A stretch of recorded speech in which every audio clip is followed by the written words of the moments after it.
have found Authentic Business Adventures, the business program that brings you the struggle stories and triumphant successes of business owners across the land.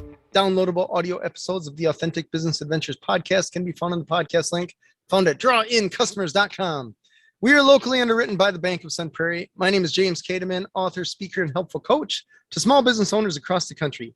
And today we're welcoming / preparing to learn from Zeb Anderson, the co-founder and CEO of LegalQ. So Zeb, how are you doing today? I'm doing great, James. Thanks for having me and excited to chat. Yeah, I'm very excited because the legal world, whether you like it or not, you got to deal with it as a business owner. So let's start with what is LegalQ? Yeah, and LegalQ is an app and a platform for attorneys to use. Basically, we wanted to have the idea to make getting access to attorneys simpler. And we came up with the product to basically give people a free 15-minute consultation. And you can put in your state, your area of law that you're looking to get a question answered from.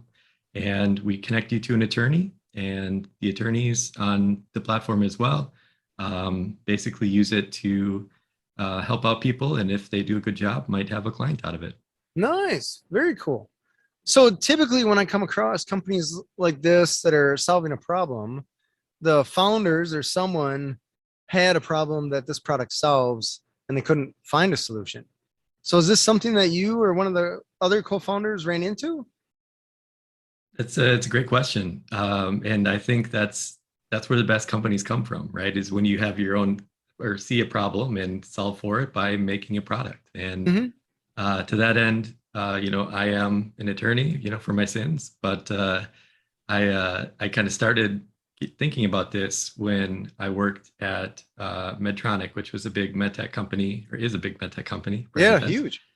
And one of the roles I had there was using data to try to go direct in emerging markets. So getting from us to the hospital without, going through 2 to 3 middlemen in the process. And say you need a pacemaker, but if it's 50,000x of what Medtronic sells it for, then it's prohibitively expensive, and it actually, some people can't get access to these therapies by that process. And so during that time, started thinking, what other kind of industries have that middleman problem, and legal is one of them. It definitely is way too hard today to find an attorney. If you just think, in the past year or two, if you've had a legal question, right? It's anything and everything. I have a neighbor's tree that's hanging over my yard. I want to cut it down, but I don't know the property rights and all the things for that.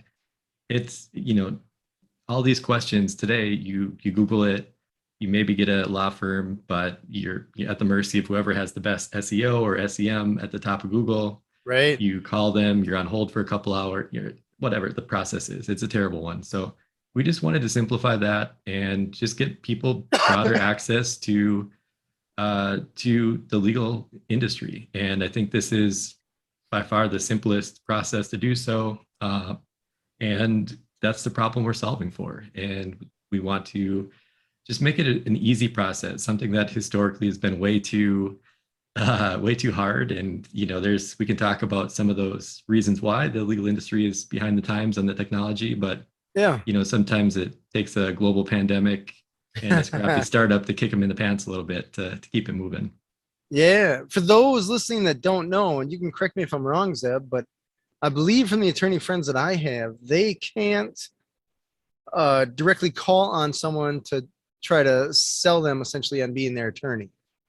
They can market with the billboards that you see anytime you go through a big town, even little town. Sometimes you see all the billboards for injured in an accident or whatever like that. They're everywhere. So you can contact them, but they can't contact you directly, which leaves them a little different than a typical business that would have salespeople and all that jazz. Yeah, that's a good insight, James. And it's different state by state, but that's for the most states, that is the case. And it's funny, we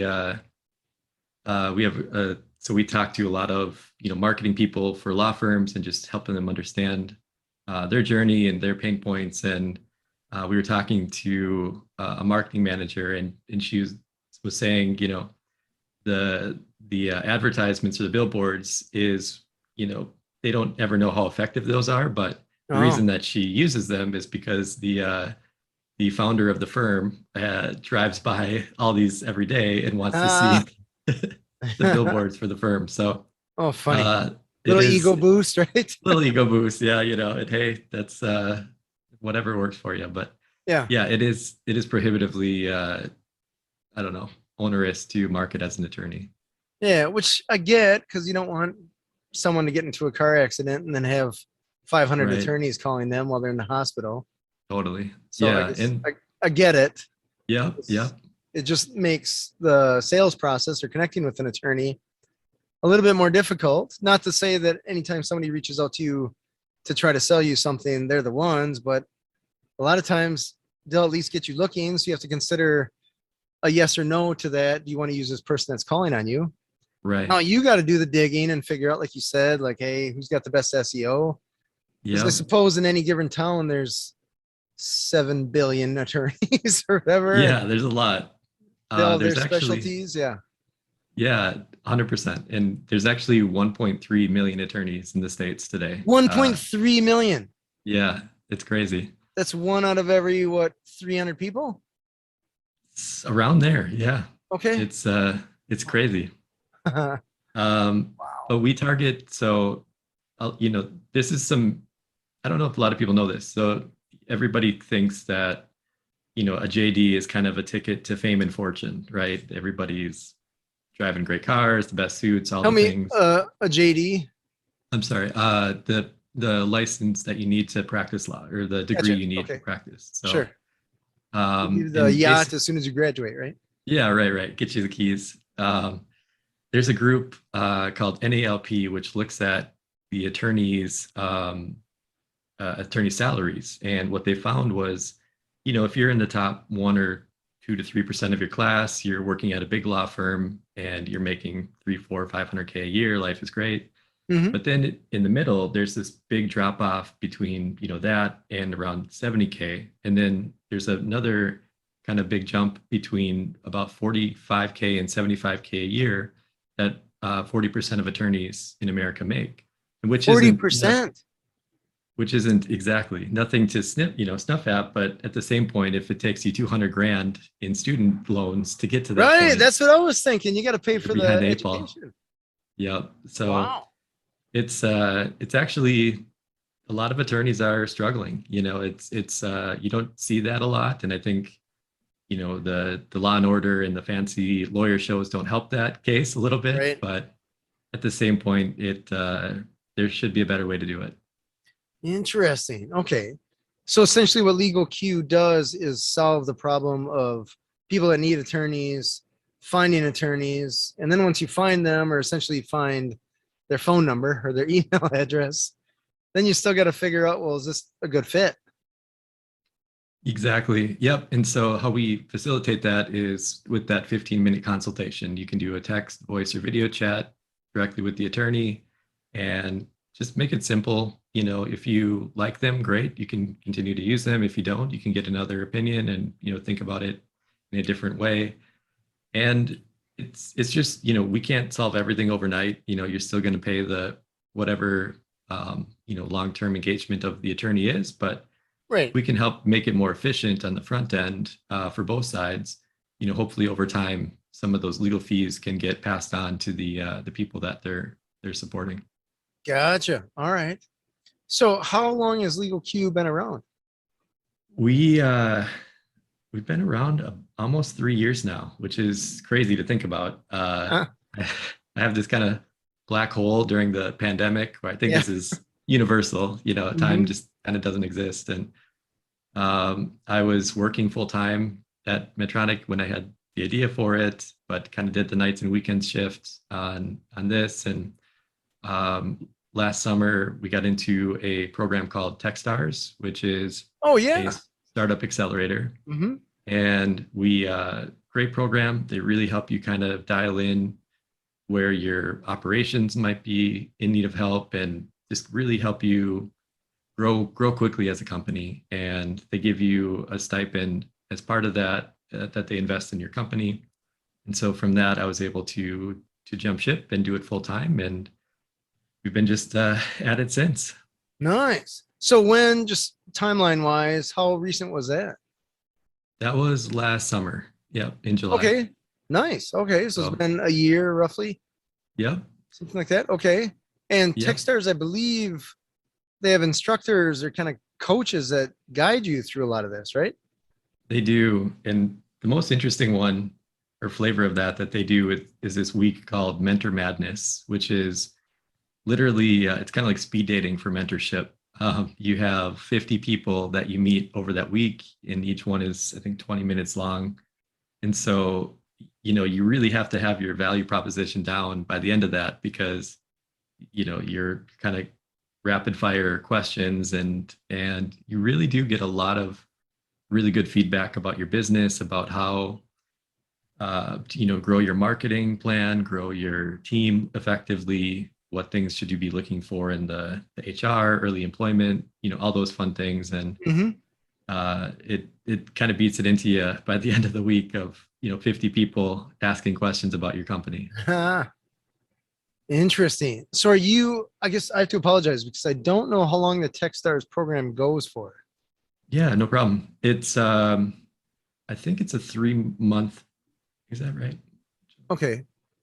Actually, four months program. I don't know if it's different in different programs, but we went through the Techstars Iowa program. So I'm in Minneapolis here, neighbors to the west of you guys, Yeah.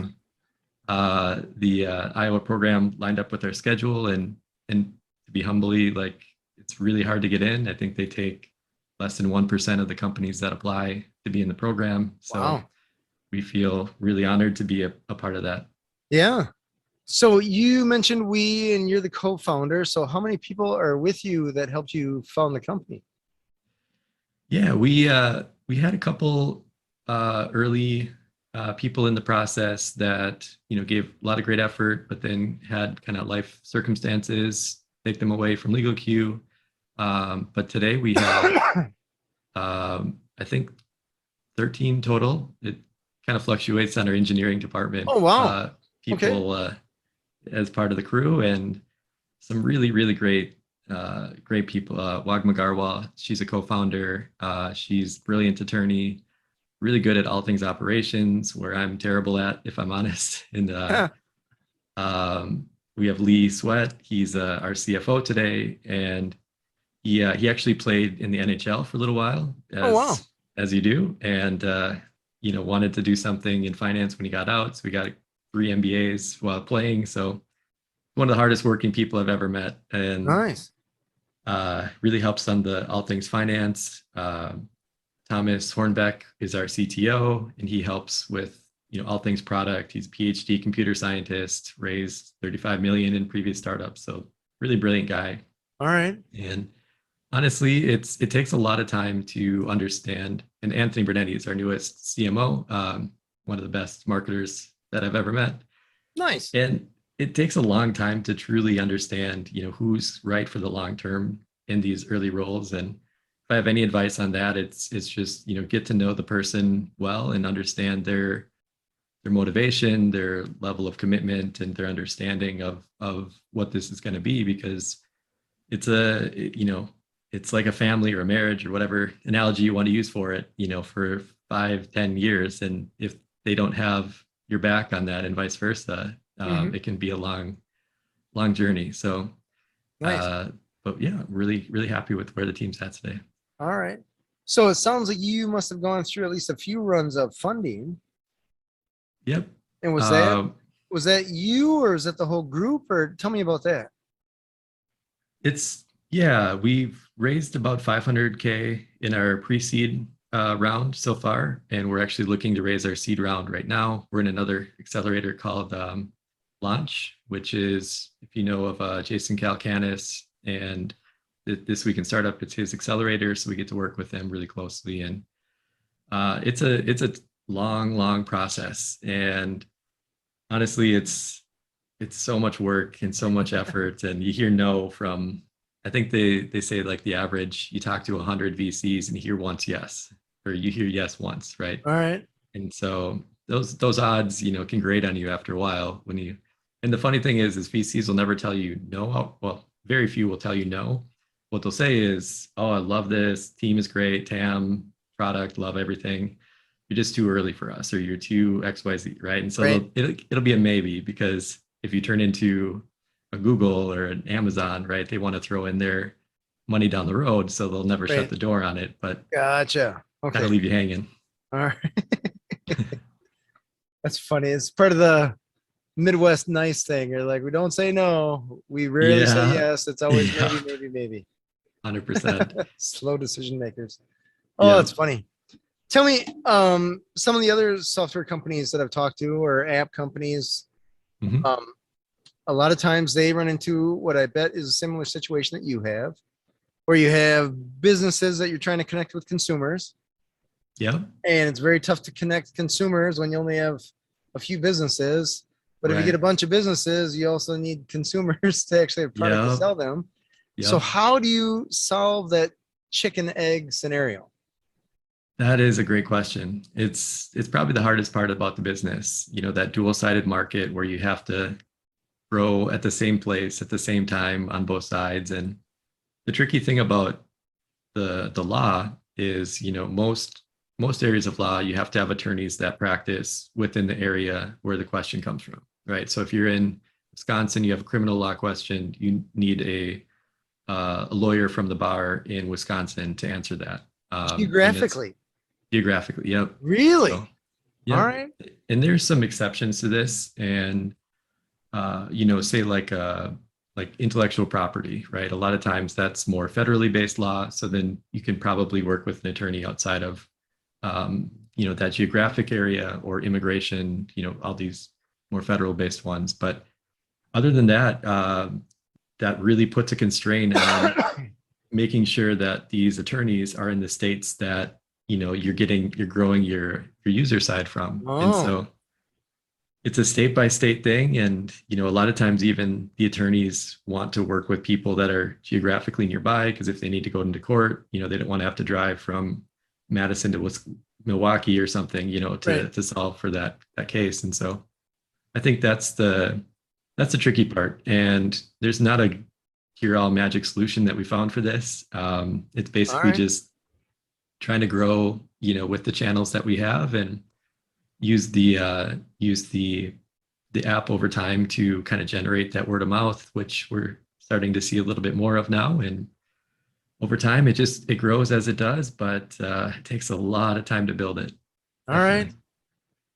I know from other app developers that I talk to, for them to get funding, they're the people that the VCs or whatever you want to call them, angel investors, whatever level they were at, wanted to know metrics that were like monthly users, total subscribers, all that kind of stuff. Yep. Now, a lot of times when I talk to these guys, the numbers that they're asked for, or that the VC may be looking for, VCs a lot of times don't know anything about the industry that they may invest in. Right. So Yeah. how do you figure out, or how do you just collectively, the group, figure out what is a good number for a number of monthly users and something like that? Especially when it comes to people finding attorneys, because it's not Yep. exactly a diet program or something where it's Right. residual. Yep. You'd hope that, person needs an attorney. Hopefully, for the most part, you don't need an attorney monthly. Right. I Right. guess I may be wrong there, but I would assume Yeah. that nobody No, wants an that's attorney monthly. that's a bad situation if you do. Yeah. But it's a great question, and it's really hard to find those metrics that kind of resonate from that level. We're getting close to 8,000 downloads in the app, and All right. so that shows the users are excited about it, and number of attorneys on the platform. We're a couple hundred under that side, and so over time that those metrics kind of it's funny. Like a lot of VCs will tell you that like they're very metrics driven and very, show me the numbers and I'll give you write the check. But Yeah. what I'm finding is that a lot of times if you can tell the story effectively and show them that, hey, we're not just some widget company that sells you shoes or something, and no shade on people that sell shoes, but what we're trying to deliver is access to justice, right? People that Right. need an attorney that don't know where to find one, and we offer that for free. Like that's something pretty fundamental to society today. Mhm. And as long as you can communicate that story and the potential market size, I think that's starts getting them that little bit of FOMO on if they miss out on this opportunity, and then you can kind of build around that as part of the round. And you have to have the goods and the metrics, but Mhm. ultimately, if you can tell the story effectively, that's a bigger challenge, I feel like. Gotcha. Okay. Well, that makes sense. That makes a lot of sense. I wonder, it's funny because it'd be like, hey, investor person, if you needed an attorney, what would you do? How would you go to Right. find it? Right? Do you Yeah. think you could use the product or not? Interesting. What The has sad been, part is, oh, go ahead. Go ahead. sorry, the attorneys or the VCs rather usually aren't in the demographic that don't have the money to not be able to find an attorney. So, Gotcha. they Okay. usually have one on the Rolodex so they can. All right. That's actually, it's funny because, telling them that this is a legal need, this is a need for most people in the US today. 2/3 of Americans have Mhm. some type of ongoing legal issue at any given time, and only half of those get resolved completely. And so Wow. just describing it in those terms and in that lens of this is a bigger issue than you might think of by having an attorney on speed dial, Mhm. in your kind of your level, is been a challenge sometimes. Gotcha. Just for them to even understand it as being a problem. Right. Because they're Yep. just like, don't you have an attorney on retainer? Yeah, right. Come on. I Just got like three, rent, right? yeah, that's easy. Oh, funny. Yeah. Funny. That's interesting. It reminds me of a conversation I had with a buddy of mine who's a private pilot. And Okay. he's just like, he's a private pilot for a guy that has a jet Cool. in a hangar. Like, and he can afford to have two pilots on staff, office staff, all this kind of stuff, purely just to fly places for fun. Wow. And God when you're, bless. Yeah. yeah, right. Yeah. So very blessed. So when you're on that level financially, you just are so disconnected from the rest of the world that Right. you just don't understand how the rest of the world, either the things that they have to sacrifice or not get, or Yeah. like, it's interesting because these are people that are making more money in a minute than some people make in a year, Right. and they're making that money because they have their money working for them. So it's like, oh, if you want something, just get it. You're right. Right. A lot of the It, struggles and challenges, whether it's been inherited or whether they had to work hard for it at one point and then they earned where they're at, sure. Yeah. they forget, right? Just like You sometimes did. I have forgotten what a minimum wage job is, even though Right. when I was a kid, oh my gosh, did you have to work hard for that Yeah. 385 an hour or whatever? Right. Right. I washed a lot of dishes. I hear you. Yeah. It's just And it's, interesting how we live our day to day and we forget or yep. just have a hard time understanding what other people maybe going through or what some of the challenges are that they're having. So I get I that. totally agree, Jane. Yeah. And I don't want to throw them all in. Like there are some that have, seen the light on this and Mhm. understand it. But to your point, I think the way that you communicate that effectively to them is by telling that it is part of a story. Like as we pitch to the VCs, we talk about a person on the platform that was kicked out of her apartment. We anonymize all her details and everything, but this was an actual person that went through LegalQ, found an attorney, and was able to basically get her situation resolved by the fact that she was able to find an attorney on LegalQ, and work Nice. with them to solve for it. And so Yeah. kind of humanizing it, bringing them to an actual story, not this theoretical, two-thirds of Americans kind of Right. situation. I All think that right. helps a lot. So as far as the legal issues that people are presenting, do you get to know broadly what those are? Like, are they, I guess what I'm trying to ask or tiptoe around is it more like, hey, I got a speeding ticket or DUI or something like that? Or is it more, I need, like, should I sign this lease or something of that nature? Is it more small business stuff? Like, what kind of legal issues are people going to Legal Q to try to help solve? Yeah, another great question.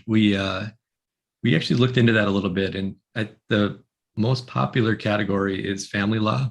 And Family law. Okay. yep, a lot of questions, especially in the pandemic. I think people, um, have different legal challenges by the circumstances of either being in the same place as somebody for that whole time. There's the divorces kick up a little bit, or Sure.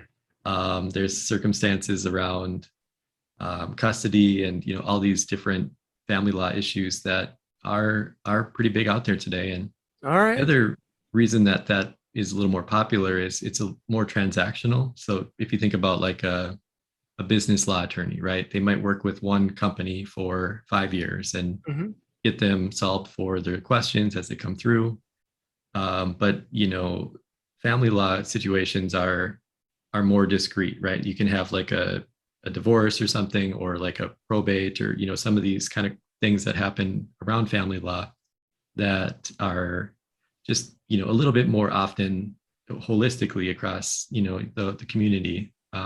And so that's, I think, why those are the most popular. But also, it's one of the fun things that we're seeing with this is sometimes the questions that are coming through aren't to your point that they need it immediately. It's more like to your point, like, hey, is this lease, do these clauses make sense, right? Some of Right. the questions that I think everybody has, but are too afraid to talk to an attorney today, because if you get a bill, and by the way, anecdote on this, Wagma and I, we were talking, looking for some help around some legal questions we had in Minnesota here, and booked the time with an attorney just through their Calendly link. And, I thought it was just a consultation. The next day we get a bill for I think it's like $450. I was talking to her, I'm like, did you know that we were going to charge for that? She's like, I had no idea. And so, I mean, Wow. this happens to attorneys today, right? And so I think if you can open the or make that safe space to ask these legal questions in a way that you're not going to get charged, and you can do a little bit of the ounce of prevention, pound of cure kind of work on the front end, you're actually saving a lot of these people from making risky or bad decisions, by just having that accessible to them. Interesting. Okay. Yeah, I can tell you, I'm going through a legal thing, trying to, I guess we're chasing down a client that broke contract, which it's minor. Nobody got hurt, right? It's Yeah. just a little Yep. financial thing. But for the amount of money that the attorney, my attorney is getting, it just makes you think like, oh my gosh, this is a headache, and it's an expensive headache. Right. And like it'd be, I think, more expensive to walk away, but it's still, I'm like, would it? Yeah. It's, this is a It lot of still money. doesn't feel good, right? Because then you feel No, like you're not getting justice, and you don't no. have your rights being kind of honored in that circumstance. And I think that's the tricky part about this today is, uh, you know, justice is blind as long as you have the money to pay for it, Yeah, and, yeah.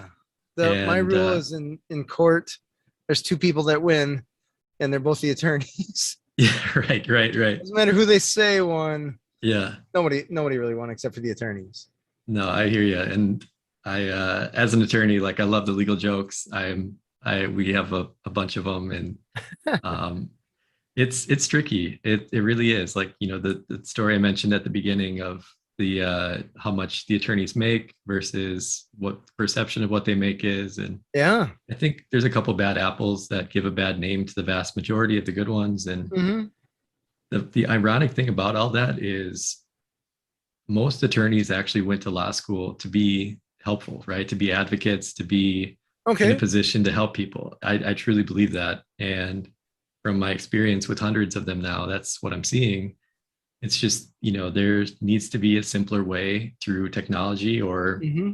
in some ways, maybe deregulation a little bit to help enable some of these new business models to take place. Yeah. Otherwise, you just don't have you just have the status quo, and people are going to get discontented. And there's a famous venture capitalist that says, if you're going to start a startup, do it in a industry that has a highly regulated low NPS score. So NPS is like a quality of satisfaction people have in a product or company or something. And legal has one of the lowest scores of any industry in the world. All right. So I think this is definitely something that's a need, and we're trying to fill it. Sure. There's opportunity. That is cool. That is cool. Let's talk about the actual tech side of LegalQ. Yeah. Did you, I mean, you guys come up with this idea? Was one of the people, or were one of the people on your team a coder to the point that you're just like, hey, put this together, let's take a look at it? Or are Right. you a coder? Or how did you find the people to actually get the ones and zeros all together? Yeah. So I'm a coder myself. I Oh, love nice. started on websites, did web apps, had a startup in '09. That was a coupon-based location app. So Oh, built really? a lot of that, and Nice. that's the technology side. And I did some of the coding on the front end or at the beginning, but basically we got lucky. A little, I mean, I will always claim that I'm rather be lucky than good, and that's a lot of my life. But basically, there's a company called Inspire 11 out of Chicago. They're like a management consulting company and analytics. And when I was at Medtronic, I had met them, and humbly they try to headhunt me a little bit, and I'm like, hey guys, I'm working on this LegalQ thing, and like, what's LegalQ? And told them about it, and met their founder and a couple of the local guys here in Minneapolis. They're great people, and they're like, this is really cool, would love to be a part of this. And so gave them some equity, and then they developed the kind of MVP of the product on the front end. And Oh, so nice. that got us kind of our V1. By the way, we still did it horribly wrong because we over engineered a lot of the first pieces of the app. And Mm. the ironic piece of this is if we would have just talked to the attorneys before we gave them the app that we assumed that they wanted, we would have been able to do it a lot faster, and also been able to be in a position to get them a lot closer to what they actually wanted in the app versus what we assumed they wanted. Ah, And we're not Steve Jobs that says, here's your iPhone, you're going to like it, and this is the way it yeah. is. And Your thumbs will learn. right. So we had them in the beginning, and then we transitioned to Thomas Hornbeck, the CTO, and his team. And yeah, they've been at it for I think about 9 months now, and it's been a great journey. Nice. Thanks. So when you first started this and you're getting it going, what were some of the hiccups or the things that you're just like, oh, how are we going to do that? Those things that Yeah, every once in a while when you start a business, you think like, oh my gosh, we'll never get over right. that hurdle. Yeah, so many. I could make a list. But I think some of the big ones were, like I mentioned, we didn't talk to enough customers before we assumed the product was what it was, and that would have saved a lot of time and energy. Second thing is there's just so much so much hesitancy to adopt new technology in fields that historically kind of work, right? The power of the status quo is really hard to push against, because if you have a system that kind of works today, it doesn't meet all of your needs, but it gets you most of the way there. It takes a leap of faith to jump on a new platform or new technology or new way to think about something, right? And Mm-hmm. attorneys historically are pretty risk averse, right? Like they legitimately write contracts to mitigate risk all day long. And so, getting them to trust a better mousetrap and a cheaper mousetrap is a tricky process. Mm-hmm. And we eventually found kind of the messaging that works well, and to honestly just compare us against the competitors. And if you have a better way to do things, they're smart people and can see that this would be Mm-hmm. a better tool to use. So that was a big hurdle on the early stage. And then I would say just getting your product to a place where you can get some VC money behind it and get some early angel capital. In the Midwest, it's tough. Like I think a lot of the VCs locally here, it's getting a little better, but it's Wisconsin and Minnesota, I think, are pretty similar on this in that, and even Chicago, Illinois, Iowa, the whole Midwest is, a lot of the VCs are, very, very risk averse as well. They'll say, hey, we want to be the first check in the door. Here, love your thing, but we need to see 10,000 monthly revenue, or, we need to see this other Right. stuff to We get need to there. see a working business with a decade of proof. Exactly. Which I'm like, guys, if we had all that, we wouldn't need you, Yeah, right. Yeah.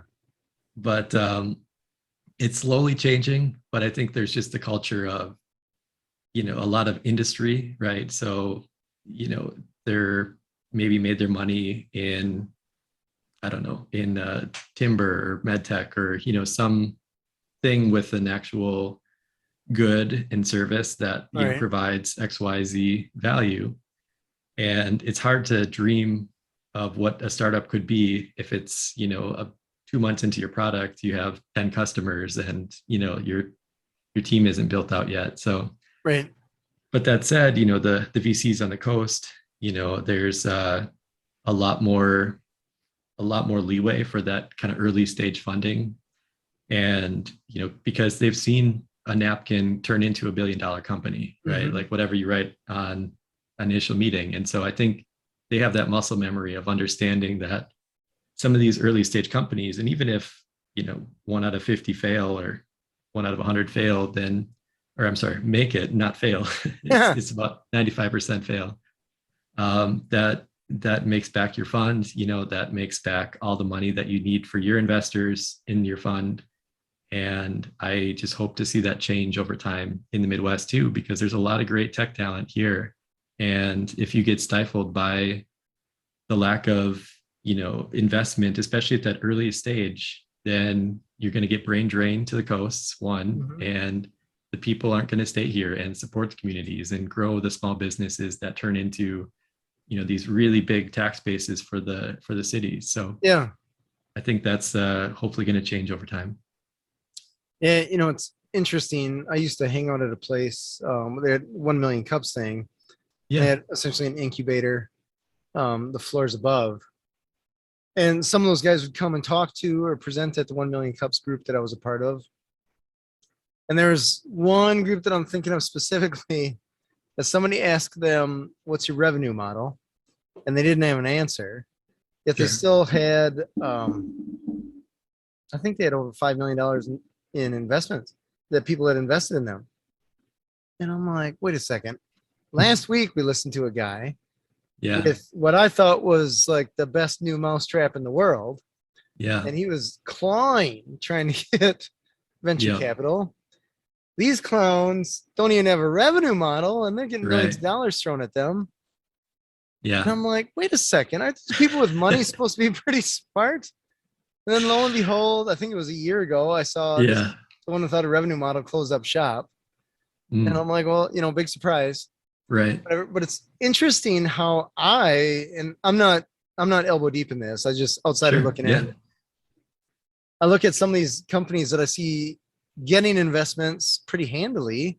Yeah. And I'm like, no way. And other ones that I see having a rough time. And I'm like, this seems like an easy layup. Right. So it's interesting. I imagine you see this as well. Like, how come you're giving them money? Oh, all the time. Yeah. It's hard. It's really hard. Mm-hmm. And I have a friend who he's friends with the company that went through Y Combinator, which is another big accelerator. Yeah. Mm-hmm. Yep. And they so 2 days before their big demo day, which they show their product and show the team and traction and things to investors, they completely changed their business model. They literally threw together 3 PowerPoint slides to this Web3 crypto. I don't even know what it was, something that nobody does. And they got a couple million in funding from that on 3 PowerPoint slides. Wow. And so, 2 days before. 2 or 3 days before. Yeah. And it's heartbreaking because, to your point, like I have legitimately put my 10,000 hours into this, we have a business that truly will help enable access to justice, not just in the States, but globally someday. And we probably have the best legal tech team in the world right now. And it's still a challenge to, get that validation from the VCs that we need to grow it. And so It's tricky, and it's heartbreaking sometimes, but you just got to stick with it and keep at it. And over time, they're gonna Yeah, just have to see the results, and excited for that part. fair. They're the match.com of lawyers. Yeah, I like that. I like that. I might use that. Thank you.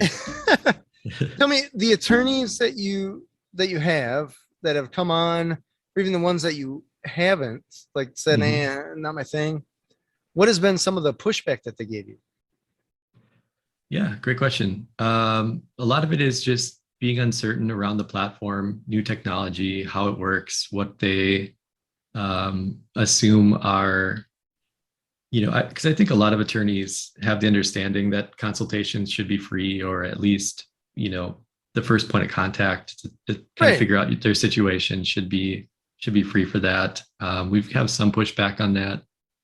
And then the other part of it is just, kind of the proof in the pudding part of, does this actually work, right? And we can tell them that, if you are diligent and you do a great job on this platform, 1 in 5 historically turn into a paying client for attorneys. So, Nice.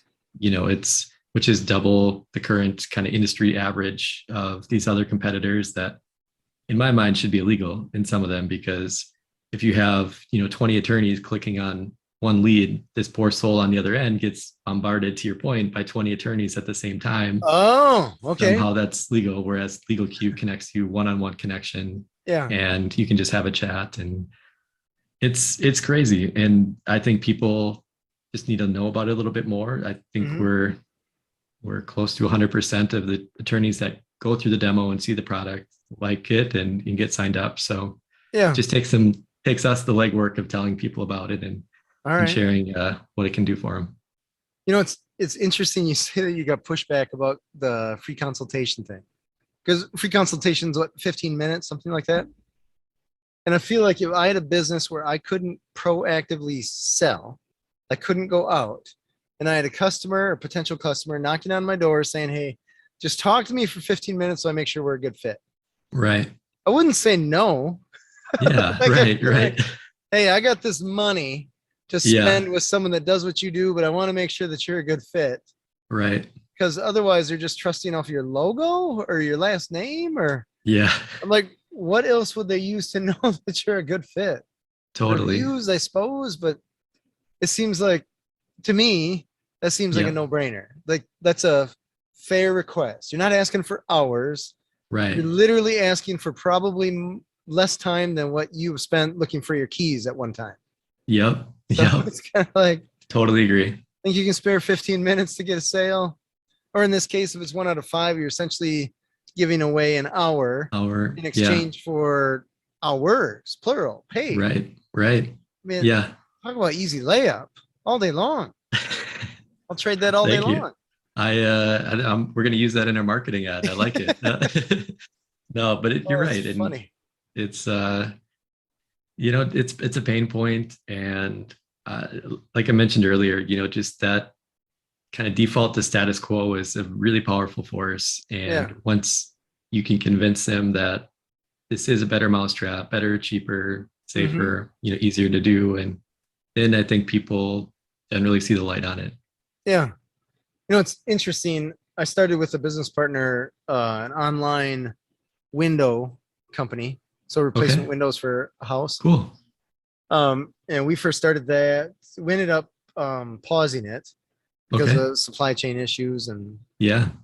yeah. Anyways, um, one of our first potential clients was local, and he's Hmm. like, "Could you just bring me a sample?" Which was completely against our model. The whole Sure. model is that you buy windows for your house online the same way you would buy a Tesla. You go Nice. Yeah. online, you pick out your window. Because to me, a window is a window as long as it, like, you look at the data, the Yep. metrics, R Hmm. value and whatever, all that kind of stuff. Anyways, I'm like, sure, right? First customer, we're new, we'll step outside of the zone. Right. I don't know anything about Windows. My business partner knew about Windows, but I'm like, I'll just go Sure. to this guy's house, not a big deal. So I go to his house, and he's looking at the sample, and he's like opening and shutting it. And all I could think is, this guy has no idea what he's looking at. He has no idea. because it's a Yeah. window just like any other window. Right. Right. Like it's vinyl window, there's glass, Yeah. it's triple pane, so it's super nice and efficient and stuff like that. But Yep. it's not something that you can see. And it's Right. certainly not something that the average Joe would know, like, oh yeah, I know exactly about this window. Yeah. Right. Right. It was just the status quo that you're talking about, right? They're used Yep. to a salesperson come into their house, Right. bring a little corner cut, and just do Yep. their little dog and pony show, Yep. trying to sell them on Windows. And our whole thing was, you don't need that. You don't Yeah. need that. You need windows that are better, blah, blah, blah. Definitely. Click buy and move on with your life. Right. So it was interesting because that was a learning experience for me. Like, oh, I feel like we might be a few years ahead Yeah. of where people are comfortable with as Yep. far as just buying. It's a pretty big ticket item, Right. but like we had plans to go down with selling roofs and stuff like Okay. that. Yep. Because I'm like, if somebody showed me, I remember we got a roof replaced, and this guy Yeah. shows me this little thing with the shingles on it. Mm-hmm. I'm like, I don't know what I'm looking at. It's a Right. shingle. Right. Right. Shy of like paper with glitter glued on it. I know, Yeah. like, okay, I don't think that one will do what we need it to do. Right. I Right. don't know what I'm looking at. I'm not a shingle Same. guy. Yep. But they go through this presentation to try to make it think like, I know you're the customer, so you must be the exit or Right. expert, know Yep. exactly what you want. Yep. So it's interesting how I see some similarities here where there's Definitely. challenges where like, you don't need to actually shake hands with the attorney. You just got to Right. chat with them and make sure that it's a good fit. I imagine Yep. personality wise, skill set Yep. wise, and Exactly. just make the magic happen. You don't need to Yeah. go through the whole, like 90% of the process is just for the sake of process, not to actually accomplish anything. Totally.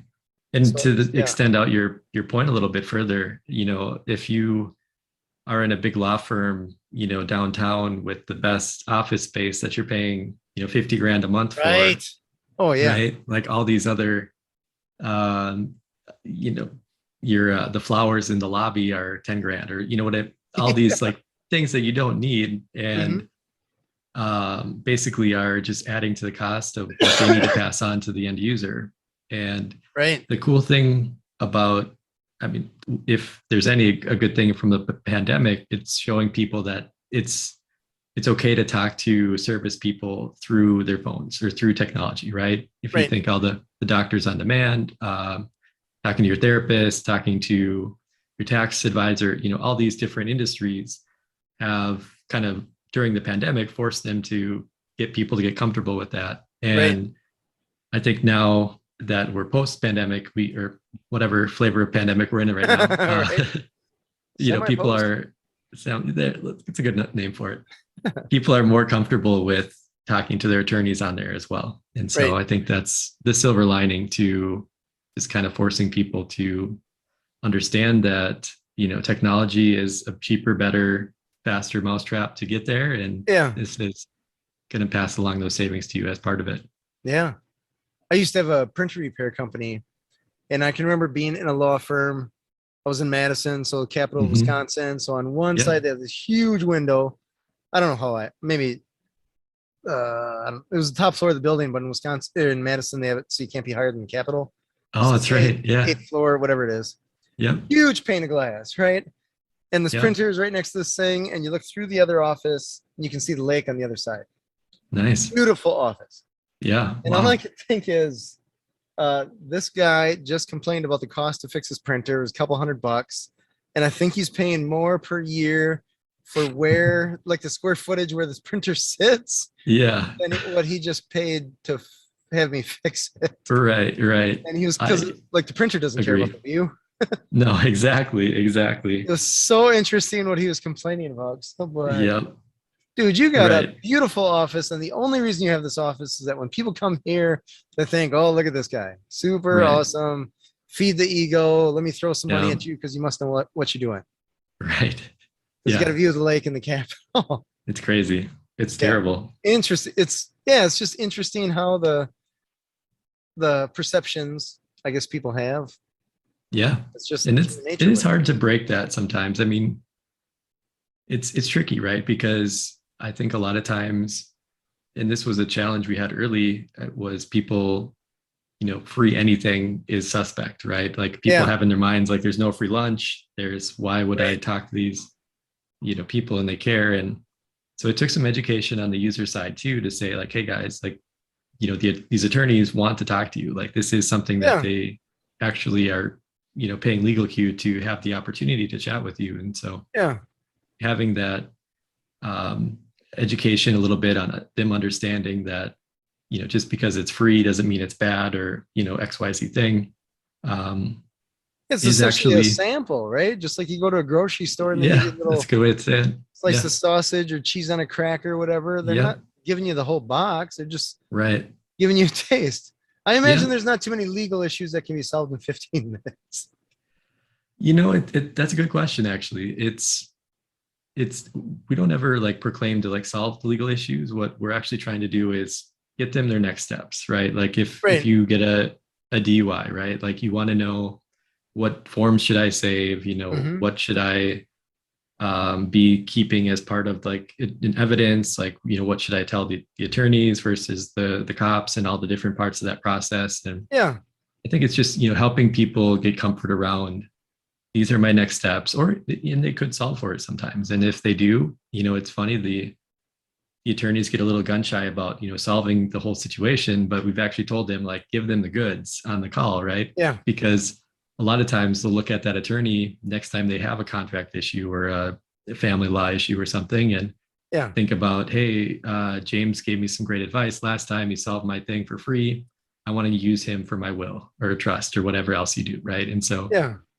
I think that's just creating that exposure and getting them comfortable with that side of it. Yeah. It's interesting because I guess from my point of view, it's a marketing channel, just Yeah. like Yep. putting up a Exactly. billboard or radio ad or anything else. So Yep. I don't, it seems to me like this is like the billboard with people that you're forcing to stare at it. Kind of thing. Right. Right. Yeah. That's a good way to I look don't at it. think you could ask for better marketing if you were an attorney. Like people literally reaching out to you.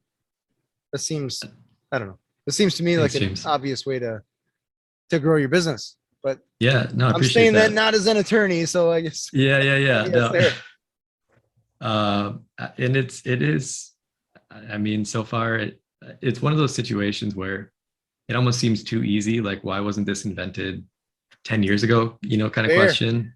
fair question. But it's there's for a couple of reasons. One is, there's a lot of regulatory burden in the legal Mm. industry that companies have to think about as part of this process. And it's scary, right? Like you're working with attorneys, the guys that can literally sue you for any part of this going wrong. And so that's scary. And the other part is it's just there's this saying like high margins cover a lot of sins, right? And if you have an industry with high margins baked into it, right? It's what reason do you have to innovate on that? And this is, like I mentioned earlier, unless you have a global pandemic and Right? a startup to show you that there is a better way to do things. And so Sure. those were kind of the tricky pieces. And there's a couple of companies that have tried this, different versions of it, and they've either failed in the past because they couldn't get the economics right. It costs too Oh, much to acquire customers to, pass through your funnel and then talk to the attorneys on that side. Or it's just an inefficient model where, you get too many people dropping out because your product sucks, or, any ah, other part of that process that's, damaging. And so, we're hoping to hit that sweet spot and throw sure. this into the market. Nice. I love it. So Zeb, we don't have a ton of time left, but what just really quick, what have been some of the greatest successes that you've ended up having that maybe you weren't even expected?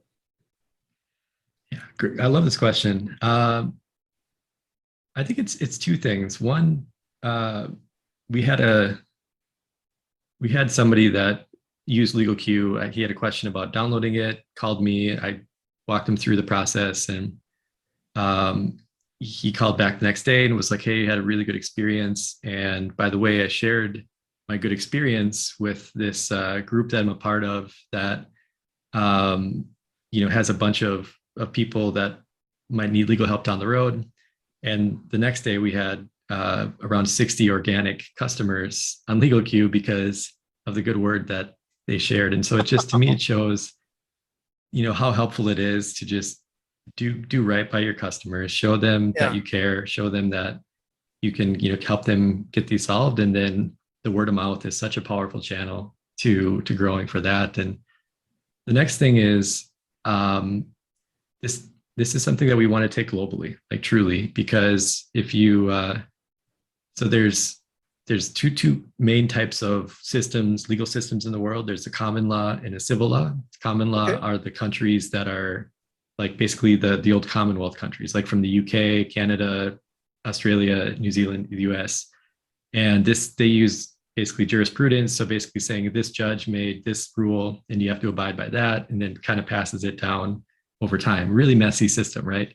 Yeah. The rest, the 73% of the world uses a civil law system, which says that everything under the sun has a rule, and then you can apply that rule to, this is simplification, but basically like, this is your legal circumstance, this is your rule.